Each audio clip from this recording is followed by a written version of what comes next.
Buenas, ¿cómo están? Espero que hayan disfrutado sus vacaciones. Como terminaron ya las vacaciones, vamos a comenzar con el trabajo de esta semana. Anteriormente estuvimos terminando hablando sobre deportes individuales, hablamos sobre el atletismo y ahora vamos a comenzar a hablar de algunos deportes colectivos, también, así como de algunos otros deportes individuales también. Empezamos con el deporte colectivo fútbol. Antes de comenzar a hablar generalidades sobre el deporte y acciones específicas, vamos a ver un poco de historia del mismo. El fútbol en sus inicios comenzó como un juego, o hay unos registros históricos de prácticas que no eran fútbol, eran juegos donde se pateaban la pelota. Las primeras prácticas fueron registradas en pinturas rupestres en México, donde se disputaban juegos entre tribus pateando la pelota y el jefe de la tribu perdedora era ejecutado. Después se fueron realizando prácticas menos sangrientas en China, por ejemplo, el juego que este sí tiene registros a través de pinturas, que se llama el Cujo, del siglo II antes de Cristo.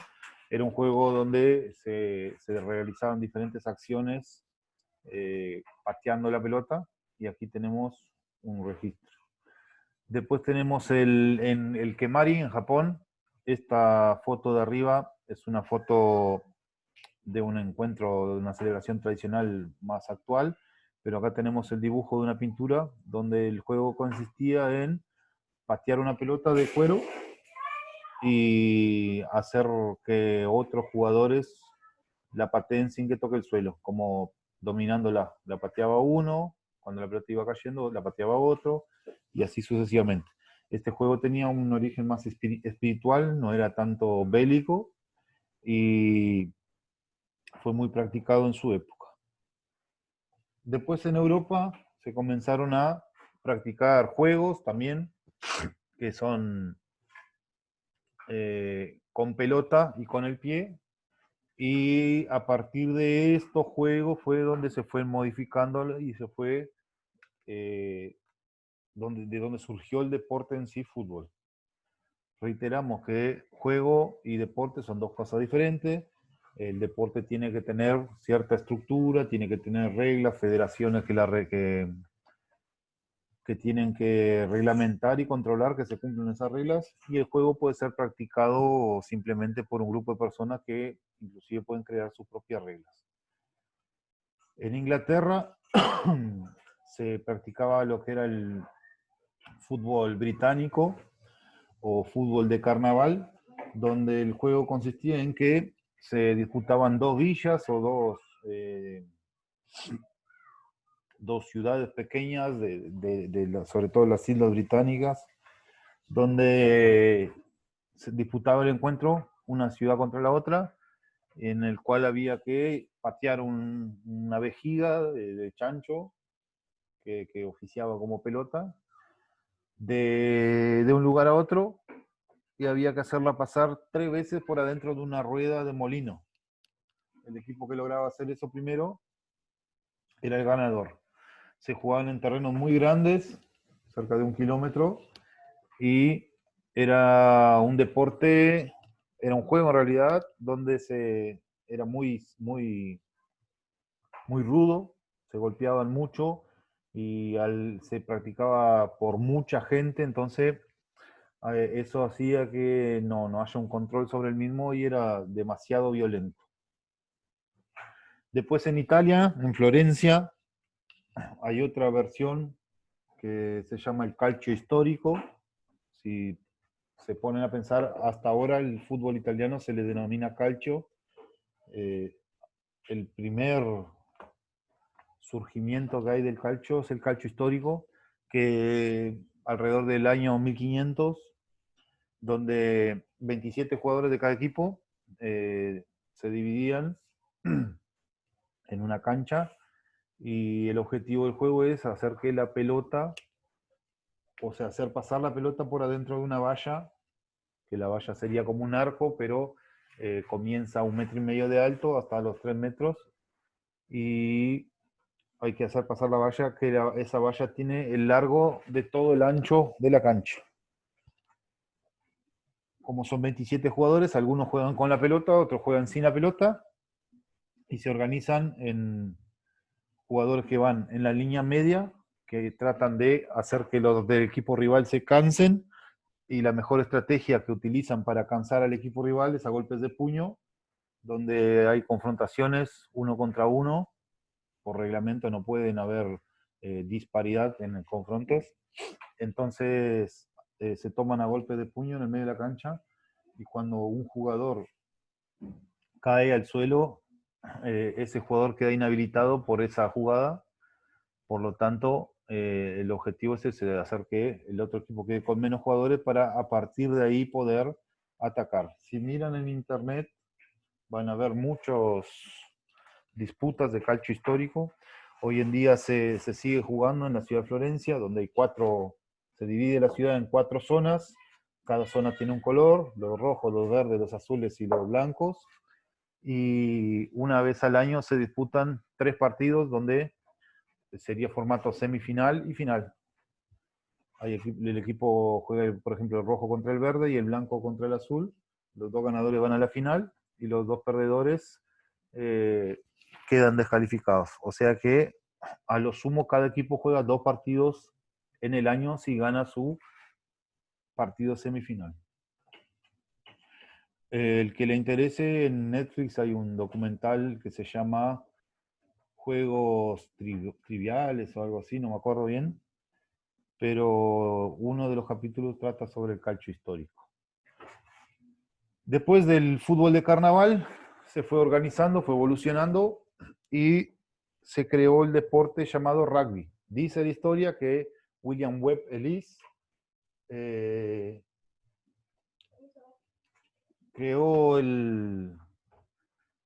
hizo una trampa en el fútbol de carnaval, donde agarró la pelota con la mano, que no era válido, y llegó a la meta, que era la rueda de molino, y a partir de ahí se fue modificando el juego, y fueron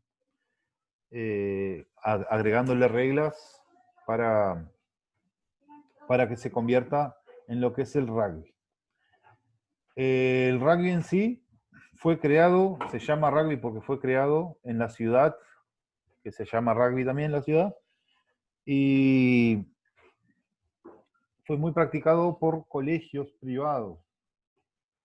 Si nos ponemos a pensar en el contexto social que estaba en esa época, a principios, o sea, en 1820 más o menos, tenían acceso a la educación muy poco, un porcentaje pequeño de la población, y los que tenían acceso a ella eran de clases sociales altas. Por lo tanto, el rugby desde su comienzo fue un deporte elitista practicado por esas clases sociales altas, que después se fue modificando para convertirse en fútbol por personas que eran practicantes de rugby, que no querían tener tanto contacto físico. Se fueron realizando reuniones donde comenzaron a no permitir tomar la pelota con la mano. Inclusive en las primeras reuniones habían personas que eran practicantes de fútbol y personas que eran practicantes de rugby, y como que era un juego muy entreverado. No había un reglamento escrito especificando qué se podía y qué no se podía hacer. Y de ahí, de esa reunión, algunos equipos se separaron, algunos colegios sobre todo se separaron de la reunión, se apartaron y comenzaron a escribir las reglas de rugby, y otros colegios de equipo comenzaron a redactar lo que son las reglas de fútbol. La principal regla fue que no se podía tomar, principal variante, que no se podía frenar con el cuerpo a los jugadores del equipo contrario, y que no se podía tomar la pelota con la mano. Después la pelota se fue modificando. Todos sabemos que la pelota de rugby es ovalada, la pelota de fútbol es una pelota esférica, y se fue, acá tenemos una foto, modificando la pelota para que se posibilite jugar con el pie. Miren, la pelota es una pelota hecha de cuero, donde acá tiene una costura, donde se ponía el relleno y se lo volvía a coser. Bueno, en 1863 fue que se dio la creación de la primera asociación de fútbol, que se llama FA Football Association. Hasta el día de hoy, esa asociación existe en Inglaterra. Inclusive se juega una copa que se llama Copa FA, donde se disputan todos los equipos de diferentes divisionales del país, de la divisional A, de la B, de la C, y van jugando diferentes confrontos, enfrentándose uno contra el otro, y el ganador va pasando de fase hasta tener un campeón. Después, en 1886, se forma en la ciudad de Manchester lo que es la Asociación de Fútbol Internacional Board. Generalmente se la conoce como International Board. ¿Qué es la International Board? Es una asociación de fútbol formada por los 4 países que forman el Reino Unido, que son Inglaterra, Escocia, Gales e Irlanda. ¿Qué hicieron esos países? Hicieron una asociación y reglamentaron al deporte, o sea, dándole más formalidad a las reglas ya escritas anteriormente. Todos deben estar pensando que hoy en día la asociación que rige o que tiene mayor significación en el fútbol moderno es la FIFA, pero en realidad la que tiene mayor decisión sobre todos los aspectos reglamentarios es la International Board. ¿A qué se debe eso? La FIFA fue una federación creada por asociaciones de países que no fueron aceptadas por la Federación Internacional Board, la International Board.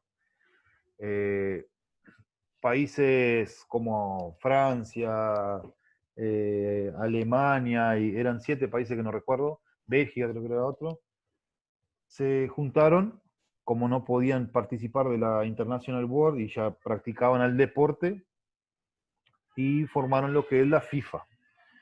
Después, en esa etapa se fue disputando el deporte a nivel internacional, pero con 2 federaciones que la regulaban, la International Board y la FIFA. Más adelante, en 1913, la FIFA pasó a ser parte o a ser miembro de la International Board, y a partir de ahí la FIFA es la principal asociación que rige el deporte. Pero todos los aspectos reglamentarios del deporte lo tiene patentado la otra federación, que es la International Board. Por lo tanto, el fútbol es un deporte bastante ortodoxo, donde no se permiten modificar mucho las reglas. Si vemos desde sus comienzos hasta el fútbol moderno, se han modificado las reglas, pero no de una forma muy significativa, justamente porque para que alguna regla sea cambiada, el que tiene que aceptar el cambio es la International Board. No es la FIFA la que cambia la regla. La FIFA le propone a la International Board cambios y la International Board los acepta o no. Por ese motivo es un deporte que es considerado ortodoxo. ¿Cuál fue la principal, lo que causó que el fútbol, al ser un deporte creado en Inglaterra, se expanda tan rápidamente al mundo? Si nos ponemos a pensar, en 1904 se creó la FIFA, en 1913 se unió a la International Board, y en 1924 ya se estaba disputando en los Juegos Olímpicos, que Uruguay salió campeón. Entonces tuvo una expansión a nivel mundial muy grande. Eso se debió al ferrocarril. El ferrocarril fue creado en Inglaterra y fue exportado al mundo. Todos los países del mundo comenzaron a importar ferrocarril y hacer las vías de tren para poder transportar sus productos por todo el país. y junto con el ferrocarril fueron obreros de Inglaterra y de los países británicos que fueron los encargados de ir expandiendo el deporte en todos los otros países del mundo. Recordemos que el fútbol en su principio fue un deporte elitista, al igual que el rugby, donde lo practicaban personas de colegios, inclusive 11 colegios fueron los que redactaron primeramente las reglas del fútbol y pasó de ser un deporte elitista a ser practicado por todos los obreros de las fábricas de Inglaterra. Recordemos que estábamos en la Revolución Industrial, donde habían muchas fábricas y tenían muchos empleados, y esos empleados comenzaron a practicar el deporte y rápidamente fueron dejando de lado a los de clases sociales más altas y fueron practicándolo los de clases sociales más bajas. En 1906 se realizó el primer torneo internacional de fútbol, que fue un fracaso debido a la pobreza, a la situación económica de la época. Recién en 1908, en los Juegos Olímpicos, se pasó el fútbol a ser un deporte olímpico. Y después tuvo un receso por la Primera Guerra Mundial, y en 1924 fue cuando tuvo su auge de popularidad el deporte, donde se realizaron los Juegos Olímpicos, que Uruguay salió campeón, jugando la final contra Suiza con 60.000 personas. Entonces se cree que a partir de ahí se popularizó y se empezó a tener el furor el deporte. Después en el 1928, nuevamente Uruguay pasó a ser campeón olímpico. Unos juegos fueron en Ámsterdam, los otros fueron en Colombia, y Uruguay fue bicampeón olímpico. Después en 1930 se disputó el primer mundial en Uruguay, donde Uruguay también fue campeón del mundo. Y después siguieron todos los hechos históricos conocidos en el fútbol. Bueno, espero que les haya quedado claro. Si tienen alguna duda, se comunican durante la semana. Que pasen bien.